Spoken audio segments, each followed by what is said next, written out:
हाय, श्री स्वामी समर्थ. आज नवरात्रीचा पहिला दिवस, यांचाही उपवास होता, म्हणून मग त्यांना साबुदाण्याची खिचडी बनवून दिली. त्यानंतर देव स्वच्छ करून घेतली. गरम पाण्यामध्ये ना थोडीशी इनोची पुडी टाकायची आणि 10 मिनिट देव ठेवायचं. देव छान स्वच्छ होतात.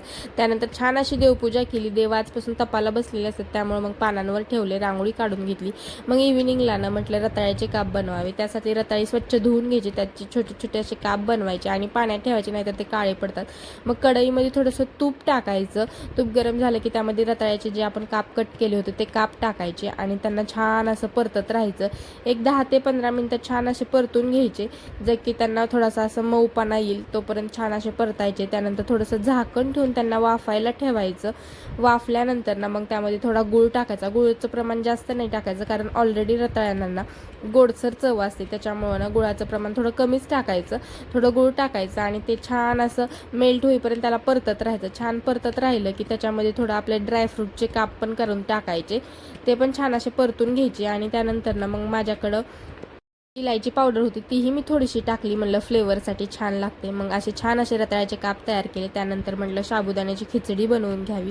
मग काय थोडंसं कढईमध्ये परत तूप टाकलं, बटाटा कट करून घेतला आणि मग साबुदाण्याची खिचडी बनवायला घेतली. मग गोपी पण खाते ना थोडीफार, त्याच्यामुळं साबुदाण्यामध्ये तिखट काही टाकलंच नाही मी.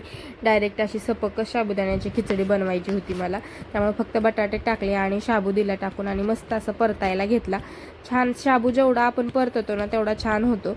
मग छान असा परतून घेतल्यानंतर त्याला थोडं झाकण ठेवायचं, मस्त असं वाफतो. त्यानंतर मग तो वाफेपर्यंत म्हटलं त्यासाठी थोडी आमटी बनवावी, कारण एवढा सपक शाबू तर काही जाणार नव्हता. मग शेंगदाण्याची आमटी बनवावी म्हटलं. मग शेंगदाणे, थोड्याशा 2-3 मिरच्या आणि दही मस्तपैकी मिक्सरला ना त्याची अशी छान अशी पेस्ट बनवून घ्यायची आणि कढईमध्ये तूप टाकून त्याच्यामध्ये ना मग ती पेस्ट बनवलेली टाकायची.